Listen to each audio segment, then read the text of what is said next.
I will take up today's topic. It is about coloring skills. This is something which you have already done, and but I'm just going to generally summarize what is known as the motor skill of coloring. So we are going to focus on what is the skill of coloring. Coloring is very different from drawing. You have already learned how to sketch with pencil, how to sketch with pen. So drawing is basically the way you manipulate the tool that you use, and you are controlled by that particular tool that you use for drawing. But coloring is something very different. You have to first have a sense of coloring. Second is, there are so many varieties of tools or materials which are available for coloring, and each material needs to be used differently. So this is important to be learned, how to use different materials in different way. I will show you examples, but finally, everything depends upon how much you practice. But what we are going to discuss today is the skill called coloring. How do you do it?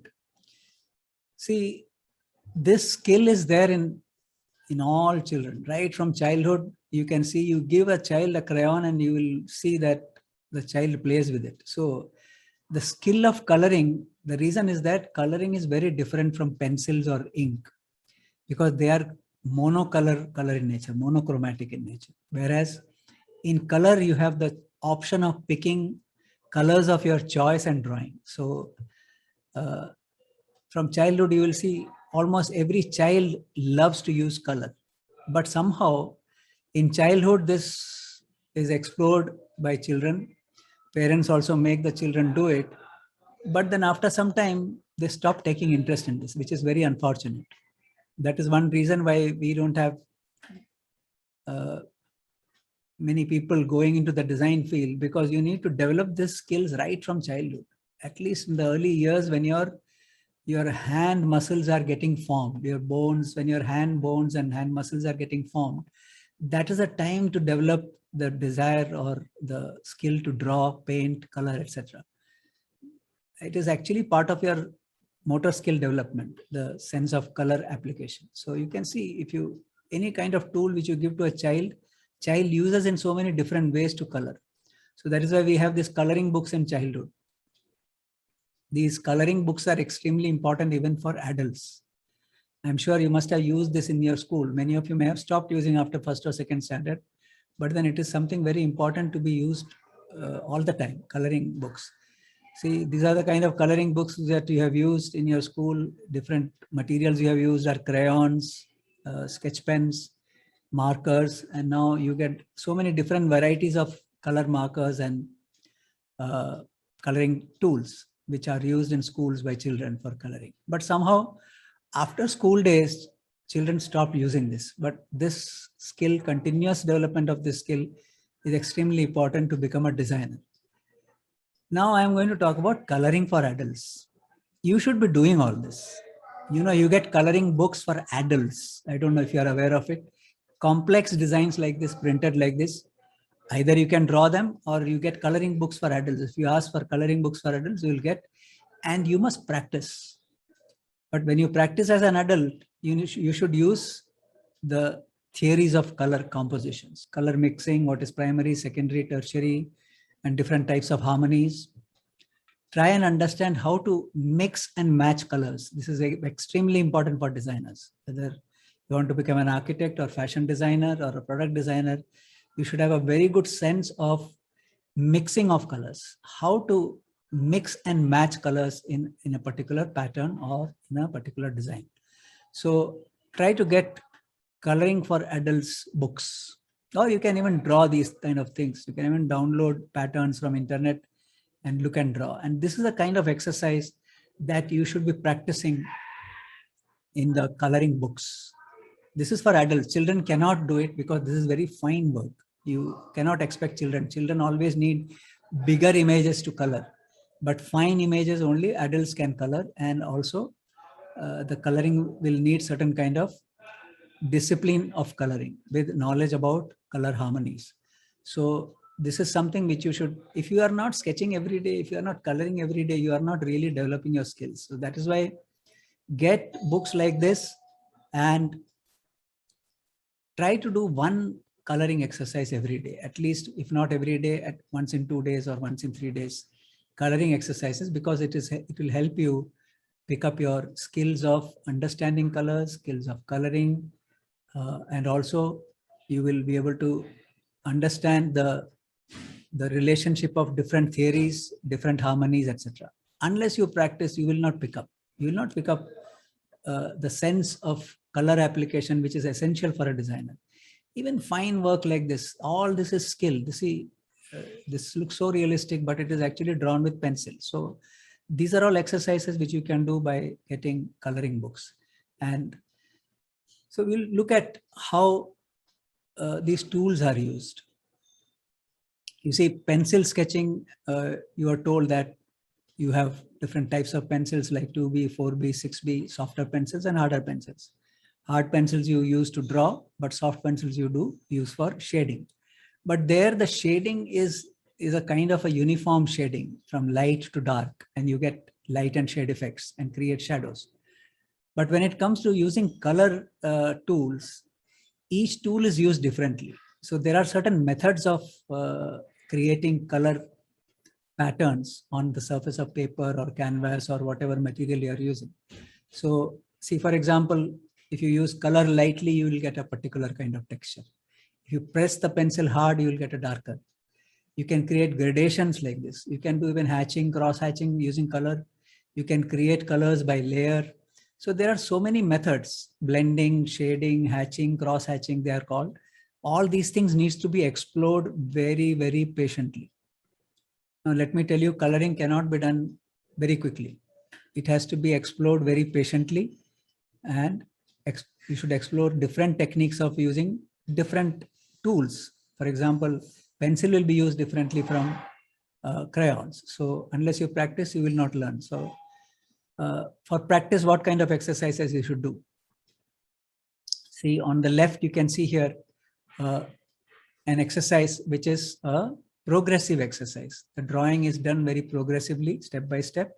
It's a scenery, and the final scene you can see. Yes. And on the right side, you see very interesting just compositions. They are very random compositions, abstract compositions of night and day scenes, scenes of day and night, done like like an abstraction. They are all children's work. They're all drawn by children. Sceneries of a city, village, or houses and etc. Look at the moon, sun, etc. They are drawn as abstract work. So this kind of abstractions also look extremely good, provided you have a good color sense. Look at the sense of color by the children here. How beautifully the coloring is, the harmony in coloring is achieved. So these are all practice exercises. Here is another exercise. This is of course done by an adult. Different moods of tree and landscape using different colors. See how meticulously a big composition is done using smaller, so many different compositions. So all these comes with lot of patience and lot of regular exercise. So here are some techniques. I'm going to talk about other than crayons, some other materials which are used for coloring. So let's take a look at what is watercolor. Watercolor comes, what the main meaning of watercolor is, water is the medium and color is used along with water. Water becomes a medium which gives different effect, and that too transparent effect. Watercolors are generally transparent effect. And how to get the transparent effect? These are the examples. These methods are very, very interesting, and the titles explain how they are done. And without practice, it is impossible to even to show it to you here, because I cannot demonstrate it here, but in person it is possible to demonstrate. But I'll just explain what is the meaning of all this. The first one which you see on the left is called wet into wet. It means that you need to prepare the surface when you are doing watercolor. That means if you use a paper, watercoloring has got separate special kind of paper. Ordinary drawing paper also you can use, but ordinary drawing paper may start bending and warping when you use watercolor. So wet into wet means you first wet the entire surface where you want to paint. That means the paper is wet first. It remains damp, and then you apply color on it. Take wet color, that means mix color in a palette with little water, and take wet color with brush and apply on a wet paper. So you get this first effect, wet into wet. Then comes wet on dry. On dry paper, if you put wet color, you will get this kind of effect. You will get a darker tone. Whereas wet into wet means you will see the surfaces of the paper here and there. Then comes dry brush. Dry brush means you don't use water at all. Dip the brush in the paint and use a dry brush without any water contents. You get this kind of effect. Then comes dry on wet. That means wet the paper, take dry color with brush and move it on the wet paper, and you'll get this kind of effect. So all these kinds of effects are used by artists and designers for creating fantastic effects of color compositions. Then comes flat wash. Flat wash means take a broad brush, flat brush or broad brush, and spread color evenly on the surface, onto a wet surface or dry surface. Spread it evenly. Graded wash means you can see the gradation. Very light at one end, slowly the color becomes darker and darker. This is done with 2-3 applications of brush. Very light first, then this little more addition of color, and finally this is called graded wash, gradated wash. Then there are 2 varieties of variegated wash. Variegated wash is actually you use either one brush and dip in one color and apply, then dip the same brush in another color and apply. You get this kind of effect.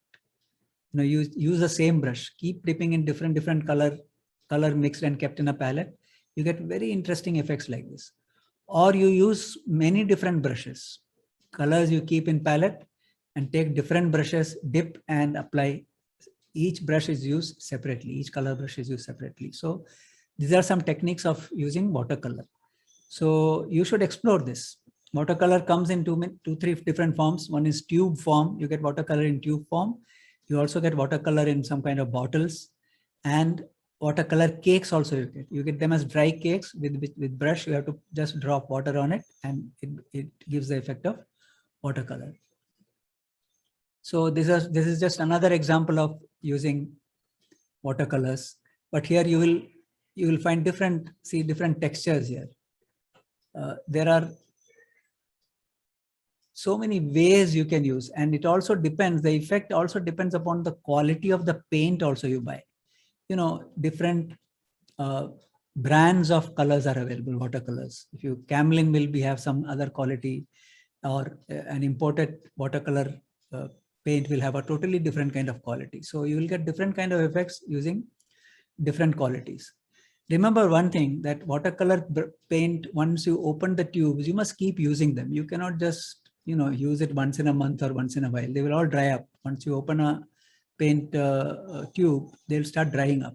So buy small sets first. If you don't have any as of now, buy a small set of watercolor, a cheaper variety, and explore it and keep on painting differently. Use it and then buy the expensive ones. Don't directly buy expensive watercolors. So these are the effects you get. So techniques, once again, there are some additional techniques in this. Dry brush we have discussed, wash we have discussed. There is a very interesting technique called adding salt. So, you create a wet watercolor paint on a wet surface, paper surface, you use wet paint, apply paint, and just sprinkle salt into it, into the wet wash. That is fine salt, table salt you can use. With your finger, you can just sprinkle salt. You get very interesting effect, because salt crystals, when they get into water, they react and they create very interesting consolidation of pigment at spots where the salt meets the color in the water. So it looks very interesting. Textures will be created. Accidental textures, you cannot plan this. You explore this and you will find very interesting textures getting created. Then another very interesting effect that you can get is draw with any color of crayon on dry paper, then paint wet watercolor over crayon to reveal the drawing underneath. See, it's very interesting. You take a paper, take white crayon and draw something on it. Then take wet watercolor and apply on it. You see, wherever there is crayon lines, color will not go into that. Finally, when you dry it, you get very interesting effect. A combination of crayon as well as wax crayon as well as watercolors. Very interesting. Drawings can be created by this method. And another method is you apply watercolor, colors, etc., and use blotting paper or a towel or a cloth to blot and remove certain areas from the color. You can create very interesting effect. So these are all techniques of creating very interesting watercolor paintings. Tape masking is another. You can put tapes, scotch tape or some cello tape, etc., on the surface and paint, or take a paper, cut a stencil of paper and put it and paint over it. So you can, this is called masking your surface. So there are so many different methods which you can use to create very interesting effect in watercolors. So now I'm going to show you some examples of dry colors. I don't have examples of watercolors here, but maybe next time I'll show you.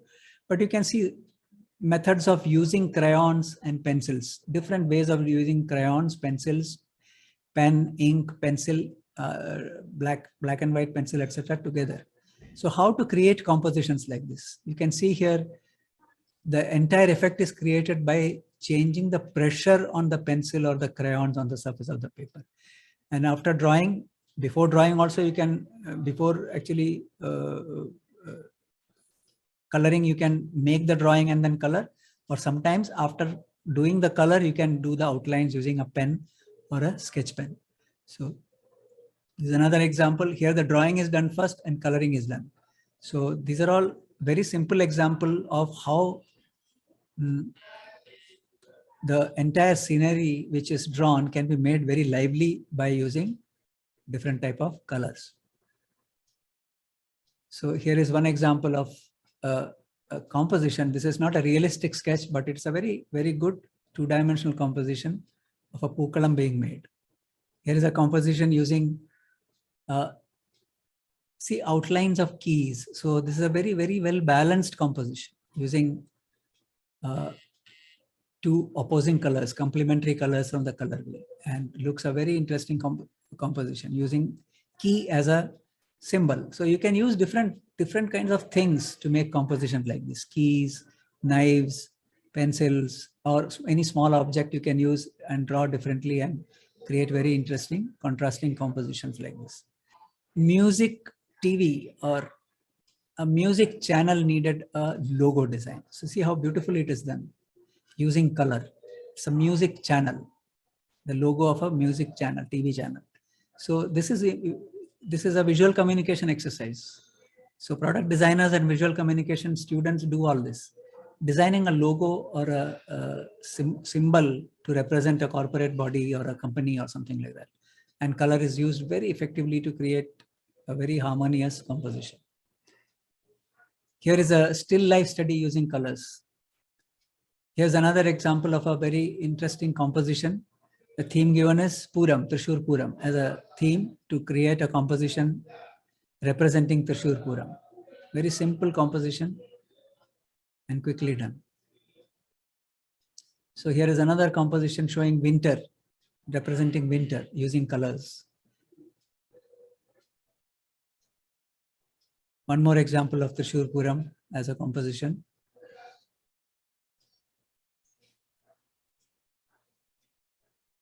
And finally, a landscape, winter landscape using colors. See, there is a big difference between using colors and even the effect of winter.